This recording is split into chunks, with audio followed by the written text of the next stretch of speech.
অতিরিক্ত সময়ের শ্বাসরুদ্ধকর লড়াইয়ে ৩-২ গোলের ঘাম ঝরানো জয়ে ২০২৬ বিশ্বকাপের শেষ ১৬ নিশ্চিত করেছে আর্জেন্টিনা। তবে জয়ের স্বস্তির চেয়েও তাদের এখন বড় আলোচনা প্রতিপক্ষের দুর্দান্ত পারফরম্যান্স ও নিজেদের ভুল।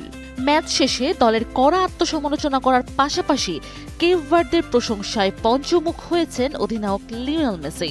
Individual, a nivel grupal, hoy estoy disfrutando de Messi অকপটে স্বীকার করেন পুরো ১২০ মিনিট প্রতিপক্ষ তাদের কঠিন পরীক্ষায় ফেলেছিল।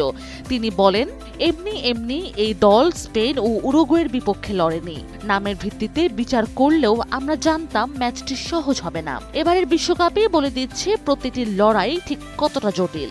son dinámicos, intensos, que si le dejábamos la pelota.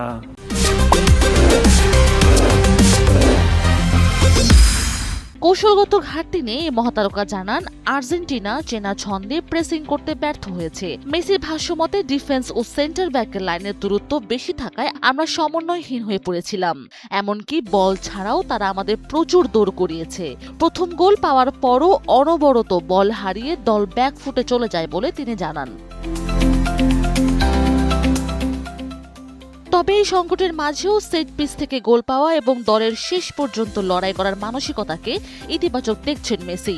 সব বাধা পেরিয়ে বর্তমান বিশ্ব চ্যাম্পিয়নরা এখন শেষ ১৬র মঞ্চে। আগামী মঙ্গলবার ৭ জুলাই আটলান্টায় কোয়ার্টার ফাইনালের টিকিট কাটার লড়াইয়ে আর্জেন্টিনার প্রতিপক্ষ মিশর, যারা ট্রাইবেগারে অস্ট্রেলিয়াকে হারিয়ে এই পর্বে উঠেছে।